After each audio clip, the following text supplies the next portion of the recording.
Hey you guys, welcome back to my channel. I'm really excited for today's video because I'm going to be doing the brands that excite me tag that was started by Samantha March here on YouTube, who is one of my favorite YouTubers. Basically, it is a top 5 bottoms 5 style of video where I'm talking to you guys about 5 brands that really excite me. Every new release that they're coming out with gets me super jazzed, super excited, wanting to run to the store and purchase it. And then on the flip side of that, I'm going to be talking to you guys about 5 brands that just don't really get my creative juices flowing, don't get me super pumped, don't, cause me to log onto the website that day to purchase any new releases that they're coming out with. It doesn't necessarily mean I think the brand has bad products. It just means that it's not a brand that I'm super loyal to or that I get super excited about the releases. So if you guys are interested in hearing my top 5 bottom 5 for this, then stay tuned. But first, if you haven't already subscribed to my channel, I hope you'll consider doing so before you go. I post videos every single Monday, Tuesday, Thursday, and Friday. And without further ado, let's get into the video. Alright guys, this is the 3rd time I'm filming this video because I'm filming on my new camera and I'm struggling hardcore with the autofocus. So it is Sunday evening and I'm trying to film this for the 3rd time. So I hope that I stay in focus this whole video. I can already tell, I feel like I'm too zoomed in at the current moment. And if I keep looking up, it's because I'm trying to make sure I'm in focus. But I will have Samantha's video as well as her channel linked down below. So we are going to start with the bottom 5 brands that don't excite me, starting with IT Cosmetics. And IT Cosmetics has never really been a brand that excites me. I think the first product I tried from them was their IT Cosmetics CC cream, which just is not my favorite formula. However, I do really love wearing that foundation in the summertime because it does have SPF 50 and I find it works really, really well to protect my skin from the sun. So I wear that all summer long and it's one of the only foundations I wear in the summer, especially if I'm going to the beach or going out. However, I do find the brand to be slightly, I hate to say boring, but slightly boring. Every time I walk by their display at Ulta, I'm just never really wowed by any of their products. I've tried one of their eyeshadow palettes before, I can't remember which one it was, and I just didn't really care for it. It wasn't a super great formula, nothing that made me want to buy another palette from them. I also have purchased a bronzer from them and returned it just because I did not like it at all. It was a really bad shade match for me. I do have their IT Cosmetics CC Radiation Radiant powder, which I do like, but it's not something that I feel I would repurchase just because I have other setting powders that give a little bit of radiance that I like better. And IT Cosmetics is just a brand that whenever they release something, it's not I'm super excited about it. Typically when I'm scrolling through Trendmood and I see anything from IT Cosmetics, I just kind of scroll right by. It definitely doesn't make me do the double take, and it is just a brand that does not excite me. Second on my list is Morphe, and I heard my friend Emily talk about Morphe in her brands that don't excite her either, and I actually didn't consider putting this on my list. It's just not a brand that really popped into my head until I heard her talk about it, and everything that she had to say was super, super valid. And Morphe is a brand that I feel used to get me a lot more pumped, a lot more jazzed. I would buy their brushes all the time and I was really excited about all of their releases, but lately I just feel they're either coming out with some sort of collaboration, or everything's just their big 35 pan eyeshadow palettes that just are not my personal preference. I don't get excited about the 35 pan palettes because they're so big and I feel they're just redoing it over and over again and tossing a bunch of shades in there that look all the same and just trying to make money off of it personally. I also feel as I've purchased higher quality brushes, I've really started to notice that the quality of their brushes is really, really poor. Their eyeshadow brushes, I feel you can't even wash without ruining them. So I don't really like to purchase much as far as brushes from them anymore. And then also I was recently in Ulta and saw the new bronzers that they released, which they are huge bronzers, don't get me wrong. They're the size of Marc Jacobs Tantastic. But if I'm not mistaken, they were $19, which just seems so high. I feel their prices are creeping up there, especially for a drugstore or for a brand that's supposed to be so affordable. So I'm kind of just over Morphe as a brand. I haven't purchased anything from them in a really long time. Even the Jaclyn Hill Volt collection, I wasn't that excited about, and I only ended up purchasing it because it was in my Ulta. So Morphe is definitely another brand that just does not excite me. third on my list, I feel like it's going to be an unpopular opinion, but it's actually Urban Decay. And I really do like Urban Decay as a brand, and I pretty much like every single product that I've tried from them, but it's just not a brand like that when they release something I get uber excited about the release. Typically I'll watch a ton of reviews, and it'll really take convincing for me to actually go out and purchase whatever it is that I'm going to purchase. For example, the Born to Run palette I really do enjoy, but that's not something I went out and purchased right away. I had originally talked myself out of it, and then I heard so many good reviews about it that I decided to pick it up. Their 24/7 glide on pencils I like, but I mean, they're just eyeliners, and then I just feel like all that they release are like these huge collaborations with like bulky packaging and a bunch of like just like odd things. Game of Thrones they recently released, and the packaging for that palette was just bizarre in my opinion, and while I did think the palette looked really fun and beautiful and something that I may have been interested in, the packaging just completely deterred me from it. They released like the Naked Cherry, the Naked Reloaded, like they're just like redoing the Naked as many ways as they can. So it's just a brand that like it's fine, and I'll pick stuff up from them occasionally, but not a brand that gets me super excited, not a brand that I'm super loyal to. I'm like literally, I'm definitely not digging the way my hair is sitting today. Alright guys, fourth on my list is MAC Cosmetics, and I used to pretty much exclusively buy MAC Cosmetics, so it's really funny for me to now have this on my list of brands that don't excite me, but for me MAC Cosmetics is just coming out with way too much, and I feel like they need to like slow it down and focus on the releases rather than just pumping out basically a new release every week, it feels like. So it's almost like when a brand is releasing too much, it's just so easy to overlook stuff because it's just overwhelming. So for me, I haven't really gotten excited about a MAC release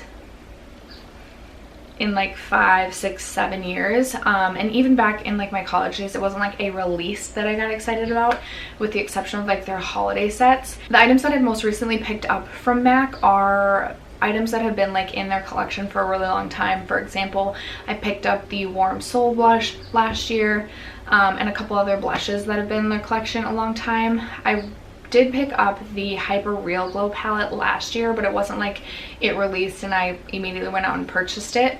So for me, I think MAC just needs to kind of reel it in, slow down, focus on their quality, focus on what they're actually putting out, and put a little bit more time and effort and thought into their releases rather than pumping out so much. So that is why that is no longer a brand that excites me.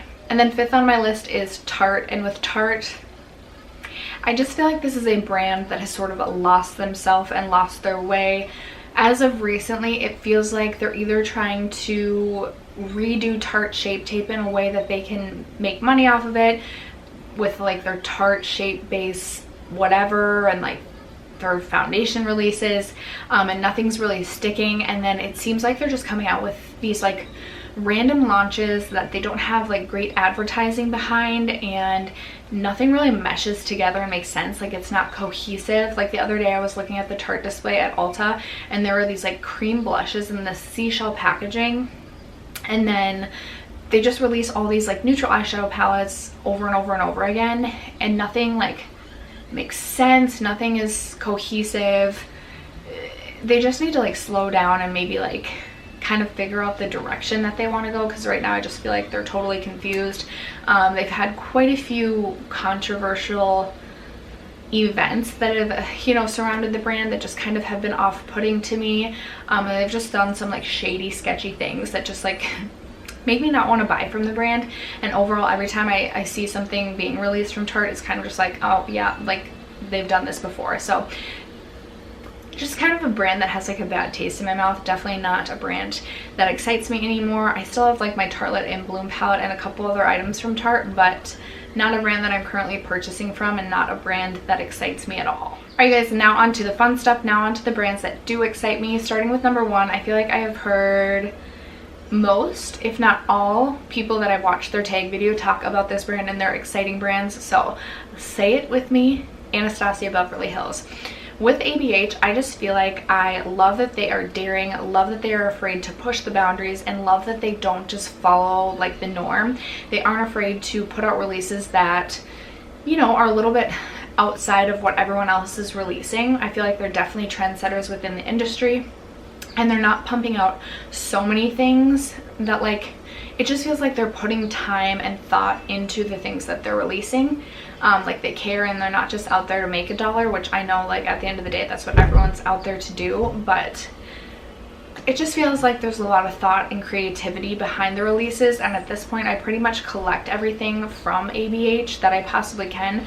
The only thing that I have not really enjoyed, and I just didn't keep in my collection because it just like I wasn't going to get really any use out of it, and that is the Dream Glow Kit, which I've considered like repurchasing even since I decluttered that or got that out of my collection.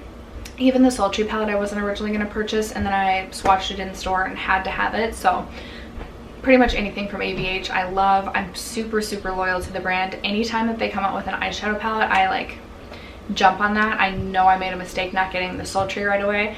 I mean, I ended up getting it and purchasing it anyway, but the Riviera, I was on it the site the day that it launched, had to get it. Pretty much have to get anything that ABH releases. So that is definitely a brand that excites me. Second on my list is Dose of Colors, and this is kind of a random one because I feel like they aren't releasing too much, and it's not like they're super like innovative or anything like that, but I just love everything that I purchased from Dose of Colors, and they're a brand that I'm super loyal to. I believe I have every single 5-pan eyeshadow palette that they have released except for the Cool Tone one, just because I feel like I didn't need it at the time. I definitely could see myself picking it up in the future.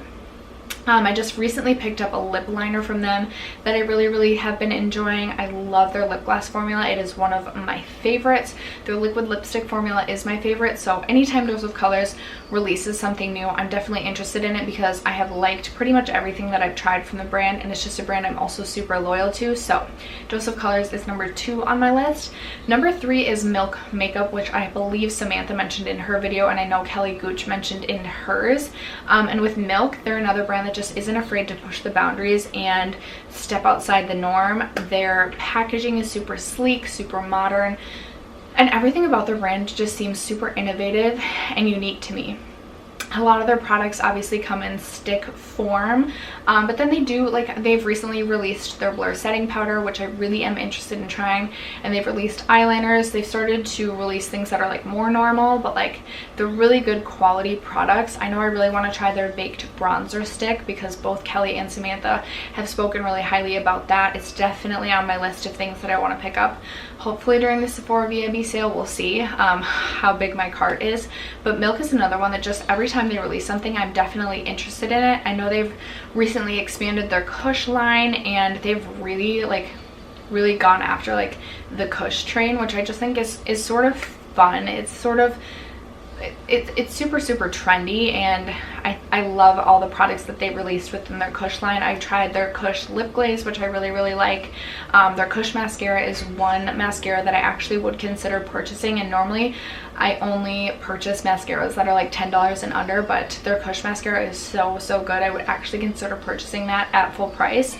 But yeah, Milk is just another brand that I love. I love every single product I've tried from them, with the exception of the blur stick. That's not like my 100% favorite item, but everything else I really have enjoyed. I'm super loyal to that brand, and it is definitely a brand always on my radar when they release something new.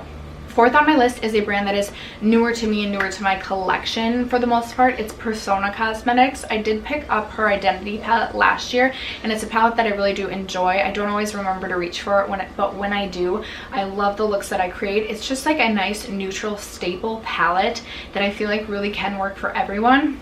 And then during the last Ulta 21 Days of Beauty, I picked up one of her liquid lipsticks as well as her Zuma highlighter, and I have fallen in love with both of them. This is also a brand that every time she has released something, while I may not go and purchase it right away, it's definitely been on my radar, made me do the double take, and something that's like always like in the back of my mind to consider purchasing. So I was really excited when those items were on sale during the Ulta 21 Days of Beauty so I could try them for a lesser cost, and I definitely want to pick up up her other highlight shades now because I love her highlights so much, and her liquid lipsticks. I really want to pick up both of the shades that I don't have. I know she recently released lip glosses, and I've been getting more and more into lip glosses, so those are definitely on my radar to try. And I also have heard that there might be an Identity 2 palette coming out.